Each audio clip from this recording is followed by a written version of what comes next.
Tere! Oleme tulnud Slackline paradiisi võimlemisklubisse Akros. Esiteks õnnitlen teid, et olete jõudnud nii kaugele Eesti Slackline meistervõistlusel.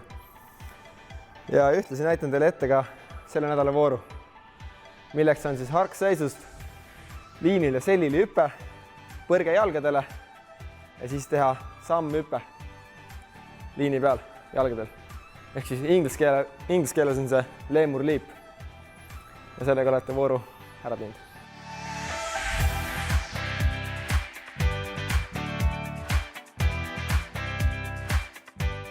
Ja ühtlasi on kõigil võimalus tulla Akrosesse nautima parimaid võimalusi Slackline treeningute jaoks ja teha ära oma selle nädala voor.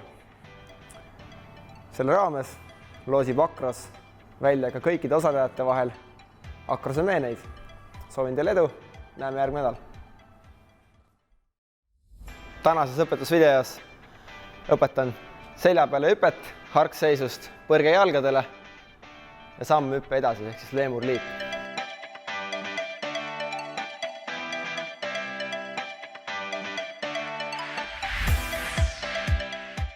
Kuidas sellega alustada, siis esialgu kindlasti mitte hüpata harkseisust kohe liini peale. Esialgu teha. Soovitatud on panna isegi matt liini peale või mingi pusa selga, natuke pehmem. Muidu võib hakata selg valutama. Lähete harkseisu, liin on tavaliselt ongi puusa kõrgusel, et ikka jalad maha ulatuksid. Ja kõige esimene asi, lihtsalt vaikselt vajuta sellili.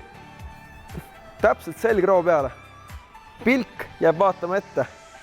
Kui pea maha panete, see ei aita teile kaasa. Ehk siis täpselt selgroo peale, käed toote kõrvale, isegi natuke surute avaluusi kokku, on teie liigutus rohkem kontrollitud. Nii, kui julgus on kätte saadud selja peale kukkumisega, siis võite hakata tegema seda natuke kiiremini, ehk siis tõstate jalad ka ülesse, vähemalt liini kõrgusele. Ja jalad üles tõstes siis toote natuke harkselt, et mitte päris enda ette kokku. Et mitte ei too nüüd jalgu niimoodi, vaid kui toote jalad, toote nad nagu V-tähte. Käed on endiselt kõrval.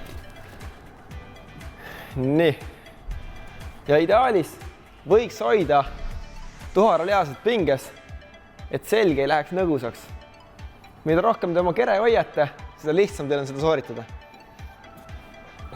Järgmine asi, olete teinud seda kiikumist seljale tagasi, hakata vaikselt lisama tõuget rohkem, nii et hakata üles põrkama juba.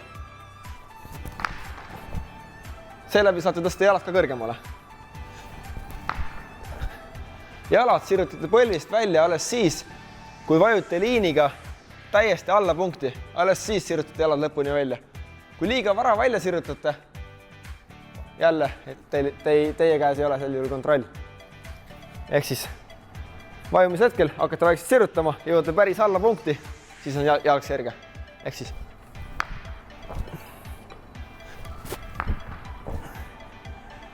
nii. Ja seda elementi nüüd teha senikaua, kuni tunne on, et jõuate, saate piisavalt suure hoo, et põrkaksite jalgadele. Üks nipp veel jalgadele põrkamiseks on see, et te lööte jalgadega. Kui nüüd jalad siin üleval on, liin hakkab ülesse põrkama, siis te lööte jalgadega suure hooga, lööte jalad ette. See suurendab seda inertsi ja teil on palju lihtsam saada jalgadele. Ehk siis nagu võimsalt teete selle liigutuse. Näitan ette. jalgadele. Jalgadele maandudes samamoodi nagu istmikult jalgadele maandumine. Ehk siis mitte me ei maandu niimoodi, et me jääme põrkama liini peale, vaid me maandume võimalikult vaikselt. Oletame, ma tulen selja pealt, ma maandun võimalikult vaikselt, et mind liin kuhugi poole ära ei viskaks. Maandumine kahele jalale ja nüüd leemurliip ehk siis sammhüppe ette. Kuidas see käib?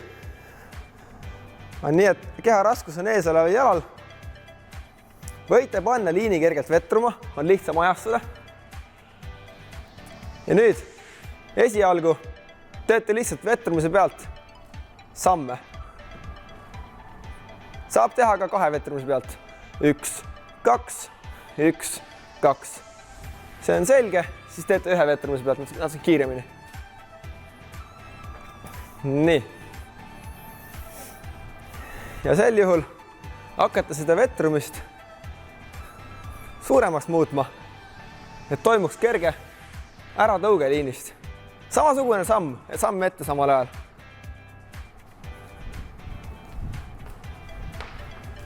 Toimub juba väike põrge. Ja nüüd,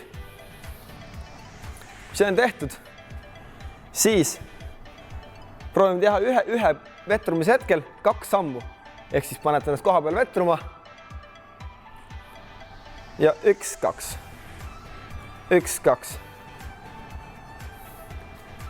Seda on lihtsam teha nüüd pikemate liinide peal. Kui nüüd rääkida slack-rackist 4 meetri pikkusest liinist või lühemastki, siis seal läheb hästi kiireks see liigutusmoment. Pigem panna üles vähemalt 10 kuni 12 kuni 15 meetrine liin, kus on siis tunduvalt rohkem aega teil seda elementi sooritada. Ehk siis teetegi 1 põrkega, 1 vetrumine, 2 sammu. 1, 2. 1, 2. Kere on kohe koitud, kere on püsti, nagu teil tavaliselt kõndides on. Ja seda tuleb teha piisavalt kordi, et see muutuks teil sujuvaks. Kui te ennast seda elementi tehes tunnete turvaliselt, siis muudate põrke suuremaks ja toimub äratõuge liinilt. Ehk siis keha raskus ees oleval jalal. Ja nüüd, kui hakkate seda sammu tegema vetrumise pealt, siis tõukate ennast ees oleval jalalt natuke kõvemini ära. Ehk siis tõukate ja teete 2 sammu. Ehk siis see 1 samm toimub nagu õhus justkui. Ongi siuke juurdevõtu samm. Näitan veel. Sama asi, nagu me tegime vetrumise pealt, nüüd me teeme kerge põrke. Ehk siis tõukame ja maandume samamoodi sujuvalt.